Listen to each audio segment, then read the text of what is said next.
Going to start the topic tenses. So let's discuss about the term of tense. And here you can see the activity which is totally based on tenses, and the students have written all the formulas related to the tense: present continuous tense, affirmative, negative, interrogative, double imperative, interrogative. All the formulas have been written on a small piece of paper, and it is looking so beautiful. So you can also create such type of activity.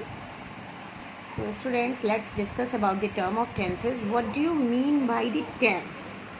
What do you mean by the term of tenses?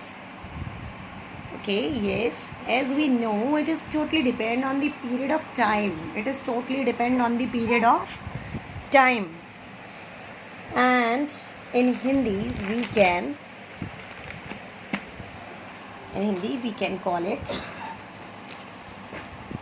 काल, or in simple language we can say it समय. Listeners, do you have any idea who fixed the rules of grammar and how? Who has fixed these rules and how? Does it have any logic or it is totally illogical?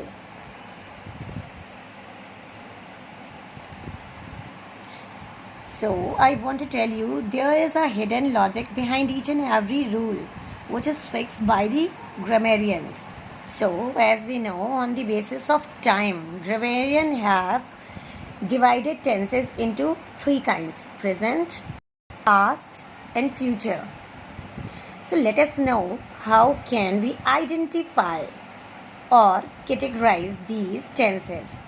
ऐसे कौन से points हैं जिनको समझने के बाद हम identify कर सकते हैं, हम पहचान सकते हैं कि कौन सा सेंटेंस किस टेंस से बिलोंग करता है, कौन सा सेंटेंस किस कैटेगरी से बिलोंग करता है. तो here we are going to start from the first one kind of the tense, present tense. In Hindi we can call it Vartaman Kal. So students, the time which is going on, समय, the time which is going on, जो अभी चल रहा है, means जैसे अभी हम पढ़ रहे हैं, तो means this is, if we are studying, so now this is our present, ये हमारा प्रेजेंट है कि we are studying now. The work which is still continue means it is our study time, means this is also belongs to present. The work काम जो अभी भी हो रहा है, स्टिल कंटिन्यू मीन्स कुछ काम ऐसे होते हैं जो स्टार्ट हो चुके हैं बट अभी कंटिन्यू नहीं है, मीन्स कंप्लीट हो चुके हैं. जैसे the work which is recently finished और कंप्लीटेड, काम जो कि रिसेंटली हाल ही में समाप्त हुआ है या फिर पूरा हुआ है. जैसे मम्मा मैंने अपना होमवर्क कर लिया है, हालांकि उसका काम हो चुका है, कंप्लीट हो गया है, लेकिन उसने अभी ही उसको कंप्लीट किया है.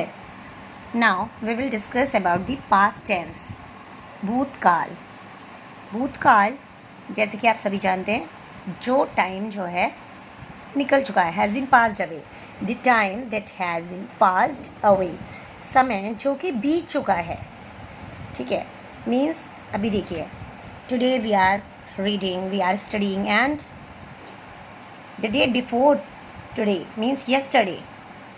Yesterday what we have done will be included in past tense. तो जो काम हमने कल किया था वो past tense में include किया जाएगा. The work that is already finished, the work काम जो कि पहले से ही समाप्त हो चुका है, काफ़ी समय पहले ही समाप्त हो चुका है. Present में recently finished work आता है और past में ऑलरेडी फिनिश्ड, जिसे काफ़ी टाइम हो गया है काम को ख़त्म हुए. ऐसे काम जो हैं पास्ट टेंस में इंक्लूड होते हैं. Next future tense, we can call it भविष्यकाल। Time which is about to come, समय जो कि आने वाला है, जैसे कि टुमारो। अब टुडे हमें नहीं पता what we are going to do tomorrow, हम क्या करने वाले हैं कल, ठीक है। We have some plans definitely, but we don't have idea that what will we do.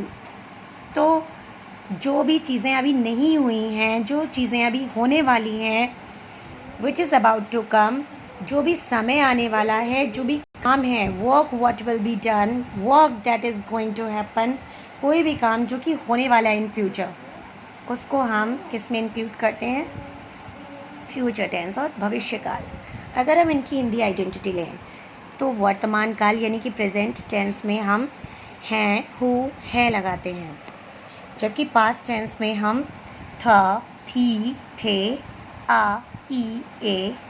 Future tense में ग, गी, गे। वर्तमान टेंस जैसे मैं रोज़ व्यायाम करता हूँ, मैंने अपना कार्य कर लिया था। भविष्यकाल, मैं कल मॉर्निंग वॉक पर जाऊंगा, मैं कल सुबह टहलने जाऊंगा। तो आप देख सकते हैं इस तरीके से हम हिंदी टू इंग्लिश ट्रांसलेशंस बना सकते हैं, और हमें हिंदी और इंग्लिश दोनों ही आइडेंटिटी जब पता होती हैं तभी हम अच्छे से टेंस कर पाते हैं। So students, in this part I have only explained the kinds of the tenses, and in the next one part 2, I will explain categories of the tenses.